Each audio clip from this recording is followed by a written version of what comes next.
నేను అందుకనే చెప్తా ఉన్నా, ఈరోజు ఓడిపోయినా కూడా చెప్తా ఉన్నా, మనకి ఇంతకుముందు 50% ఓట్ షేర్ వచ్చింది. ఈ ఎన్నికలు అయిపోయేసరికి మన ఓట్ షేర్ 40%. ఒక 10% ఓట్ షేర్ మనకు రావాల్సింది రాకుండా పోయింది.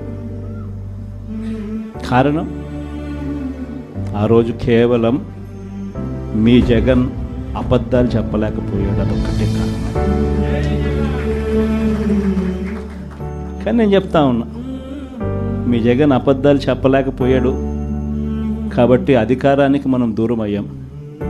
కానీ అధికారానికి దూరం అయినా కూడా మీ జగన్ మీ గుండెల్లోనూ మీ మనసుల్లోనూ లీడర్ అంటే ఇలా ఉండాలి అని చెప్పి మాత్రం ముద్ర వేయగలిగాడు.